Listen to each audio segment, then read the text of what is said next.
కాంగ్రెస్ పాలనలో ఏ ఒక్కరి బతుకు బాగుపడలేదు. కనీసం విద్యార్థులకు విద్యాబుద్ధులు కూడా సరిగ్గా చెప్పడం లేదు. కొన్ని చోట్ల స్టాఫ్ కొరత, మరికొన్ని చోట్ల గదుల సమస్య ఉంటుంది. మంచిర్యాలలో ఓ స్కూల్లో ఏకంగా మురుగునీరు ప్రవహిస్తోంది. పాఠశాలకు వెళ్లిన విద్యార్థులు ముక్కు మూసుకొని పాఠాలు వినాల్సిన దుస్థితి దాపురించింది.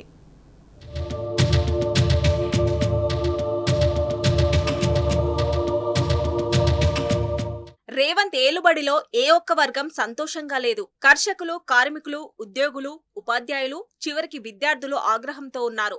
ఏ ఒక్కరిని కదిలించినా గోడు వెళ్లబోసుకుంటున్నారు. తమ బతుకులు ఏమాత్రం మారలేదని అంటున్నారు. మార్పు మార్పు అనే రేవంత్ రెడ్డి తమను ఏమార్చారని మండిపడుతున్నారు.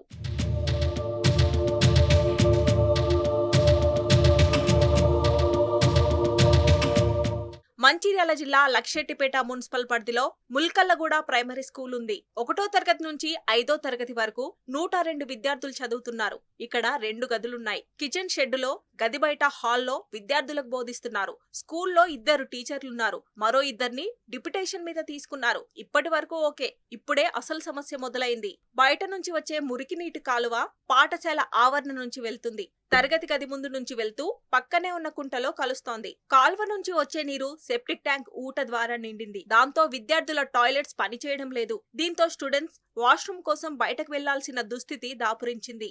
గర్ల్స్ టాయిలెట్ ఒకటే పనిచేస్తోంది. దాంతో మిగతా విద్యార్థినులు ఎదురు చూడాల్సిన పరిస్థితి ఏర్పడింది. మొత్తం దీంట్లోకే వస్తుంది. పిల్లగాళ్ళకి వాసన ఉన్నది, దోమలు ఉన్నాయి. వేరే పక్క నుంచి నాలు తీసి ఆ కుంటలు వాడగొట్టాలి. దీంట్లోకి వెళ్ళి బాగా ఇబ్బంది బాగున్నది.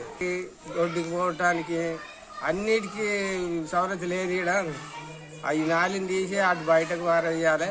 వారెత్త బాగుంటుంది.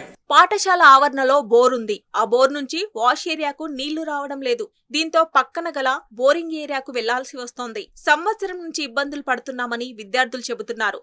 స్టూడెంట్స్ సమస్యలను ప్రభుత్వ పెద్దలు పట్టించుకోవడం లేదని పేరెంట్స్ ఆగ్రహం వ్యక్తం చేశారు.